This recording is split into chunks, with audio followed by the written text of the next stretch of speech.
Oregon's got a huge weekend coming up. That momentum we've been waiting for could be right around the corner.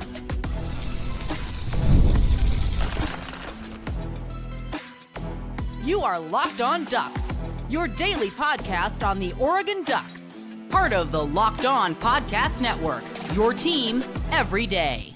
Yes, it is that time once again for Locked On Ducks. I'm your host, Spencer McLaughlin, and thank you so much for making this your first listen or your first view of the day, part of the Locked On Podcast Network, your team every day and your number one source to stay up to date with the Ducks. Brian Smith will be here later. He is great, as always. Where does Dan Lanning rank in the Big Ten in terms of best coaches? Sports Illustrated thinks number 2. I have thoughts there. That's on today's show, which is brought to you by our friends at FanDuel. Right now, new customers can get $200 in bonus bets when your first $5 bet wins. So, the two biggest names Oregon has coming to campus this weekend are Tyler Atkinson and Brandon Arrington. These guys are number 1 according to the 24/7 composite rankings at their positions respectively. Atkinson, a linebacker. Arrington, listed as an athlete, is capable of playing both ways. And I want to start with him because he is one of the more unique recruits that Oregon has looked at in the last several years, because he's one of the more unique recruits that has come through college football in the last several seasons. Not since Travis Hunter, I don't think, has there been a more appropriate designation for someone to be listed as an athlete who plays on the perimeter. This guy can easily play both ways. 6'2", 180 pounds.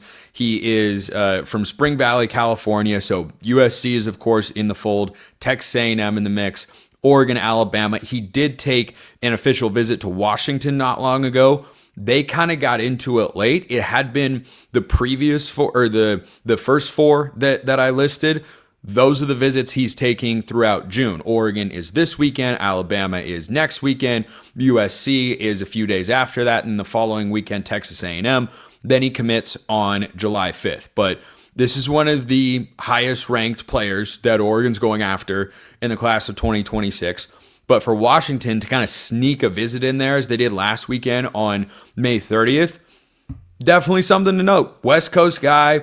We know Washington's got the ability to land 5-star recruits. They, of course, flipped Cody Green, 5-star one time, Oregon 5-star offensive tackle commit. Now, Green is from the Seattle area, whereas Arrington's down in Southern California. But USC is heavily involved here. And, USC has come up plenty of times on the show in the offseason, justifiably so, because they are recruiting to their full potential. Or at least that's what they have done so far in the class of 2026. And I think their floor is a top 5 class. I don't know that Oregon can get to a top 5 class, but certainly I expect them to get to a top 10. They're all the way down in 24/7's rankings because other schools are getting commits and they haven't rolled in yet for the Ducks. Maybe that changes after this weekend. I'd be surprised if that happens. The next big name that, I'd be disappointed if Oregon doesn't land, who I know is committing soon, is Messiah Hampton, 4-star wide receiver. He commits on June 13th, so a week from tomorrow. Hopefully there will be a new commit for me to talk about here on the show. But certainly a pretty standard lineup of heavy hitters for Arrington. Incredibly talented guy, can play both ways. Like he's not like other guys. Because the athlete designation is not, you don't know which secondary position he's playing. No, he's just a football player. And 24/7's got him as the number 10 overall player in the class. So he's on campus this weekend for an official visit. He moved it up. I'll talk about that later on today's show with Brian. I don't think that means a whole heck of a lot. But the final 5, Texas A&M, USC, Bama, Oregon, Washington. Frankly, I think Washington is the biggest outlier school in there. But they certainly have more recruiting potential than what they've had in the last several cycles. Like DeBoer just never sunk his teeth into recruiting, and what do you know? He jumped ship. So if you're ever wanting a random boost of confidence that Lanning isn't going anywhere, besides what he says, what he does, his contract and all that, if a coach is recruiting heavily at a place, it's a good indicator he wants to stick around. So Arrington is one guy to watch for who's on campus this weekend. The other one is Tyler Atkinson. And so Atkinson is number 1 at his position, which is linebacker. And you would expect, as has been the case in the past, Georgia is in the fold. And so Atkinson is someone that Oregon has been after for a while. This is another top 10 player in the class, number one linebacker. The tough part about Atkinson is from the state of Georgia. Now, Oregon has shown the ability over the years with Dan Lanning and company in charge to go into any state in the country. And Brian always talks about how unique they are and the pitch they have and how that, lands with recruits and all that good stuff. But here's a defensive player who's the number one linebacker, and he's from the state of Georgia. It's Georgia, Ohio State, Oregon, Clemson, and Alabama. So the heaviest, really, of heavy hitters in that group of schools. But he's visiting this weekend and doesn't have any other visits currently lined up. I don't know that he has set a commitment date just yet, but these are the sorts of names Oregon's going after. And I bring up these two names in particular, not just because they are visiting this weekend, but because I'd really like to see Oregon land one of these top guys at their spot, positionally. Oregon went after the number one quarterback. Jared Curtis went to Georgia. Oregon went after the number one offensive tackle. Jackson Cantwell went to Miami. Now they're going after the number one athlete. By some services metrics, he's the number one overall cornerback in the class. And of course, Oregon just had in 2025 their best year of recruiting defensive backs literally ever in the history of Oregon football, and could set the stage for a really good few years on the back end of Dan Lanning and Tosh Lupoi's defense. And now they're going after the number one linebacker. I like that Oregon is willing to go big game hunting. You're not going to bat 1,000 when you go out and land and try to land these sorts of guys. Because guess what? Other schools have got money. Other schools have got good coaches and programs and strong pitches or geographic advantages or what have you. But I feel about these two guys for the length of time that, Oregon offered, I think it was an offensive tackle recently who, is looking at a bunch of big time schools. Sure, it's nice if they can, get into the fold like Matt Ponatoski, the quarterback, who they, offered after Jared Curtis committed to Georgia. It's nice if they can get in, but I don't have expectations when you're trying to sneak your way in, which is kind of what it feels like Washington has done here with Brandon Arrington, getting him up for a visit right before he took the OV, or he takes the OVs that he's had scheduled for a really long time. But I see these two guys as the next wave for this 2026 class of what I saw with Jared Curtis and Jackson Cantwell.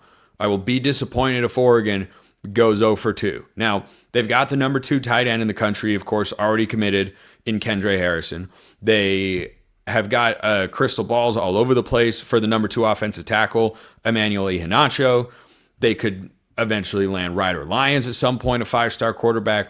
There's still a lot of big-time names out there. But if Oregon is going to climb back into that top 10 range, you got to have more than just one 5-star guy in all likelihood. So between Atkinson and Arrington, who are both just elite defensive prospects, I would really like to see, even though this is a defensive-heavy class so far, the only offensive players are Harrison, Tredarian Ball, the running back, and it's just those two guys. Now that the Green flipped to Washington a while back, so you have 5 defensive players, 2 offensive guys.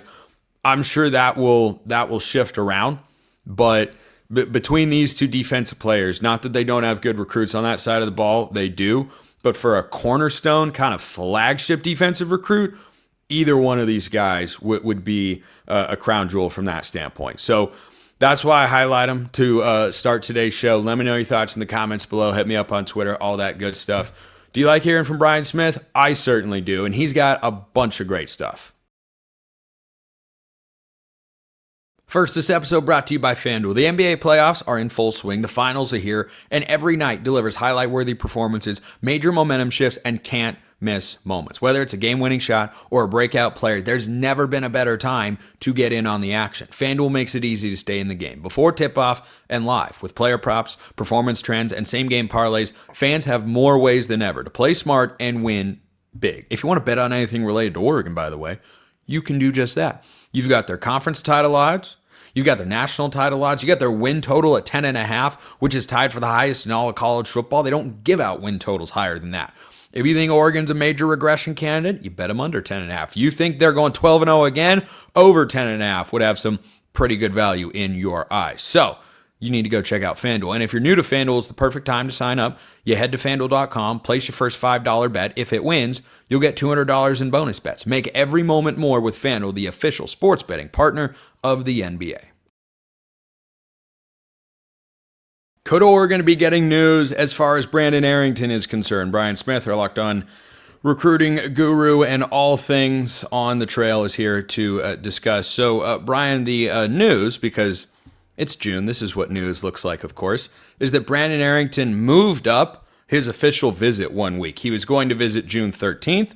Now he's going to be in town this weekend. He is considering Oregon, USC. He went on an official visit to Washington recently. There have been some other schools in the fold.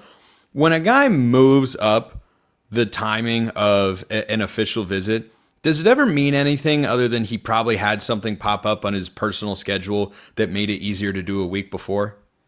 That last part does happen a lot, but sometimes a kid eliminates another school. Arrington's list has been extensive. A&M, Penn State, USC, Oregon. It's been all over the place. Somebody probably got deleted. I haven't followed his recruitment as close as probably you have, with him being a California kid, me living in the South, but his recruitment is broad. Like, everybody in the country offered that kid. So I would imagine somebody got canned on that list, and that's good for the Ducks. Yeah, and Oregon very squarely in the fold right there for a guy who some services have as the number one cornerback in the entire class. He also could play wide receiver. He might do both. He's kind of a Travis Hunter light sort of prospect, which is very unique. But that was something that I wanted to ask you about, Brian. I had a couple of my Locked On Ducks fans ask me about this.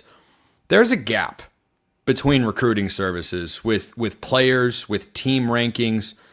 I understand, some slight alterations here, but I keep seeing a graphic of On3's recruiting rankings out there for the class of 2026, and it has Oregon inside or just outside the top 10. 24/7 has Oregon down to number 30 nationally because other schools have picked up commits and Oregon hasn't done that yet. I expect they will in the month of June. How do you explain that big of a gap? It's very simple. The way On3 does it is 1,000,000% different than 24/7. 24/7 is a point system. Oregon doesn't have a ton of commitments, but they got good players. On3 does it from a subjective perspective of who do they have coming in for visits? What have they done lately? Who are the players? Are they key positions? Are they meeting needs? It is calculus by On3 based on basic math for what like 24/7 does. Totally different way to do it. I kind of like On3 style better, but that's a lot of work. And the subjectivity of it means you better back it up with your rankings. And I'll be honest, I'm friends with the guys at all these different services. We all disagree on who's ranked where. It's hard. But I like the fact that they look at it from a big box perspective. So, for instance, if you have 2 5-stars committed, but one's an offensive guard and one's an outside linebacker, are they as valuable as a pass rusher and a quarterback? No. And the way that kind of looks at it from an On3 perspective, that's more important. I like that because, like, if you look at the lists on some of these, how many 5-stars do you have? Okay, you got 2 or 3. But did you get a quarterback or did you get an offensive tackle? Did you get a pass? These are the things that On3 looks at. And I think that's a pretty cool way to do it. So essentially they're weighting certain positions differently than others. Is that what it comes down to? It's just like the NFL draft. Like you talk about, Mel Kiper comes on. Well, they got the offensive tackle they wanted. They got the quarterback. Same deal. Interesting. I did not know that that's how On3 does it. I understand that. I just think that for different, it sounds like they're looking at schools, they're looking at programs, and they're saying, well, here's kind of what they need, or here's what they haven't done as well at, or where they were relatively weak last year. To your point, that's really hard. And the reason that I stay more on the 24/7 track myself, it's not that the information, if you read a scouting report from 24/7 versus a scouting report of a player from somebody at On3, it's not going to be wildly different. I just think that in college you can have, certainly some positions do matter more than others. I just think that the raw assessment of, hey, this is the whole class, and mostly recruiting, and correct me if I'm wrong here, it's an evaluation of your physical traits and what you are capable of being at the next level. And so I'm just more a fan of simplifying it down to, okay, here's a highly rated player at this position, a highly rated player at this position, because the other thing too, Brian, is if you bring in a 5-star quarterback, well, he might not play for 2 or 3 years. Look at Arch Manning at Texas. And so then I think you can overinflate the impact on a particular recruiting class if you weight that position differently. Whereas if you bring in a 5-star receiver and a 5-star tight end, that's going to be more impactful in the short term, probably, than a 5-star quarterback. There's some truth in that, but quarterback is the one, like all my buddies in the industry, I could call Andrew Ivins right now, John Garcia, Steve Wiltfong, whoever. We all know quarterback is a crapshoot because it's about what you learn after you get to the school. But we're grading you now. Those two things do not go together very well.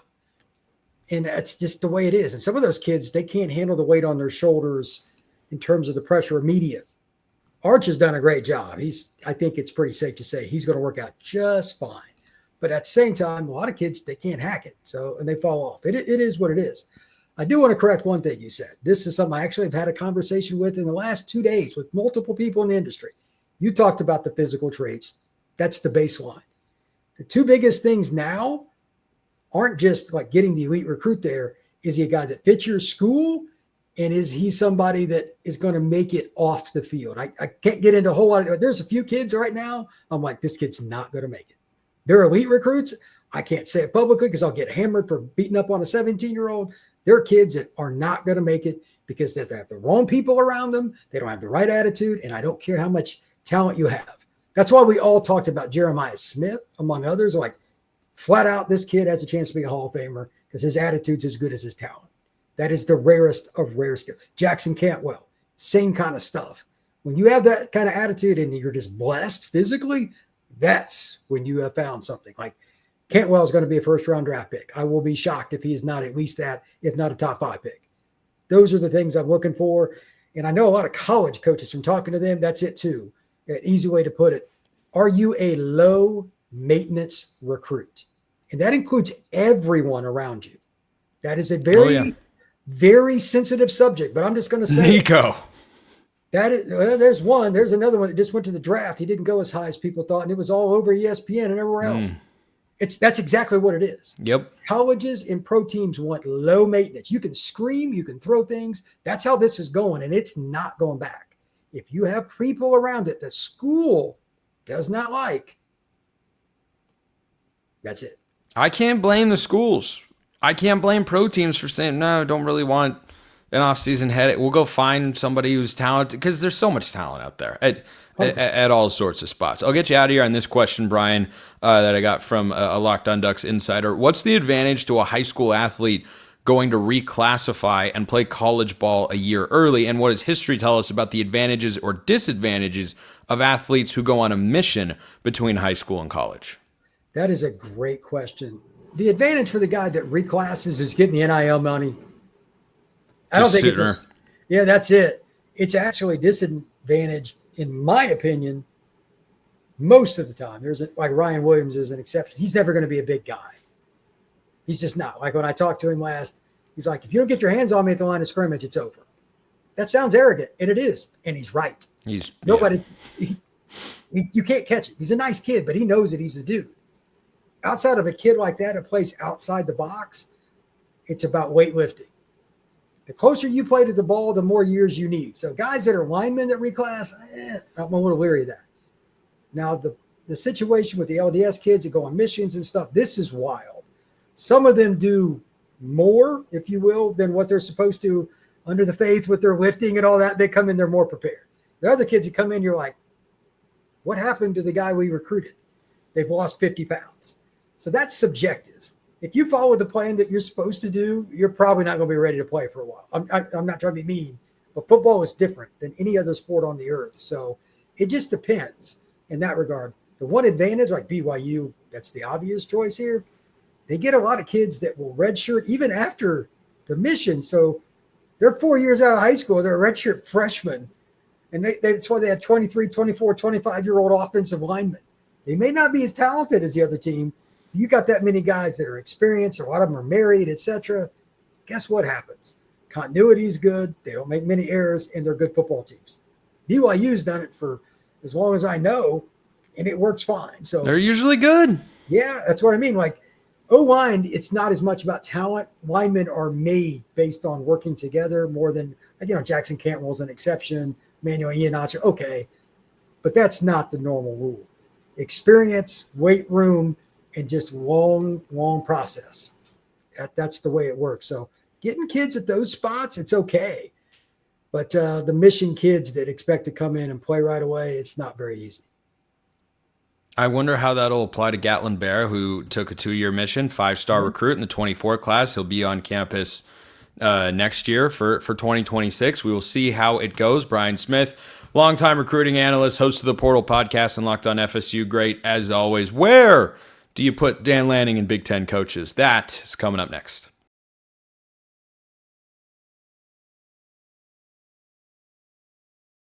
All right, a couple mailbag questions to wrap up today's show. YouTube comments, Twitter. If you become a Locked on Ducks insider, you can get a free 14-day trial with the link in the description below. Wherever you're listening to or watching the show, you can get priority mailbag access. You can get my thoughts and reactions to things delivered right to your phone and all sorts of other perks as well.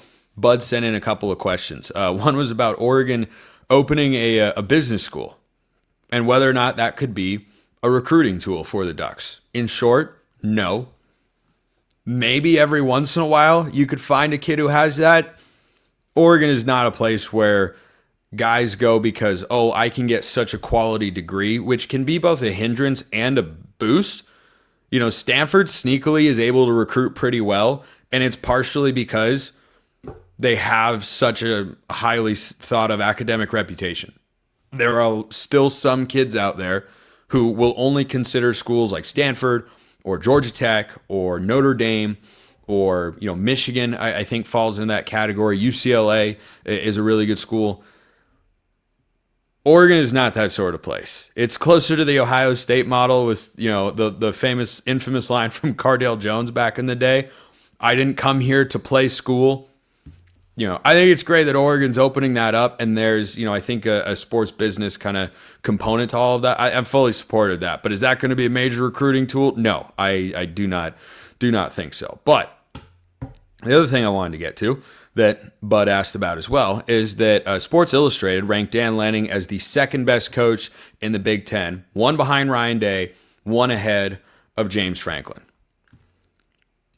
I think this is a pretty inarguable outcome for ranking Big Ten head coaches because Oregon hasn't had, a full depth of matchups with everyone to compile a bunch of information. Where you say, look how many times they've gone head to head. Look how many times so-and-so has won. I think it's pretty clear. Ryan Day gets the nod over Dan Lanning, even though they went 1-1 last year. Whose win was more impressive? Of course, it was Ryan Day's.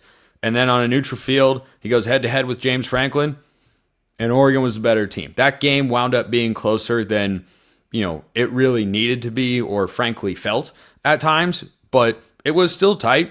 I don't think James Franklin is some horrible coach the way that a lot of people do, but I think having Dan Lanning second is pretty appropriate. And what some people I think would counter that with is that he's kind of born on third base, taking over the reins from the Mario Cristobal administration.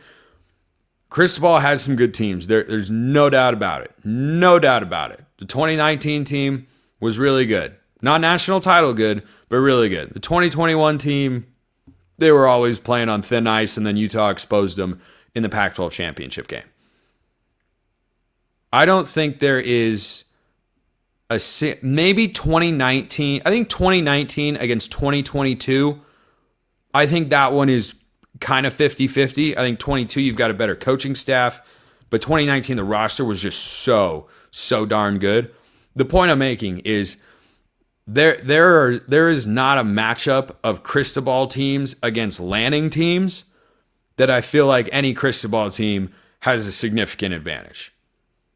At best, Lanning's first year against Mario's best year, I think it is a competitive football game. And yeah, some of the guys on that Lanning team were Mario Cristobal recruits, but plenty of them were not. And you'd have Bo Nix against Justin Herbert. Boy, would that be fun. But Yeah, I think having Lanning second is appropriate. I appreciate that Oregon's getting the respect that it deserves, that Lanning is getting the respect that he deserves in that particular piece, because I think it is easy to just kind of write off, he's at Oregon. How much is he really doing? Like, this is a guy who consistently recruits at a high level, runs his program incredibly well, doesn't lose starters to the portal, and gets better as a coaching staff every year and as a team. Every year.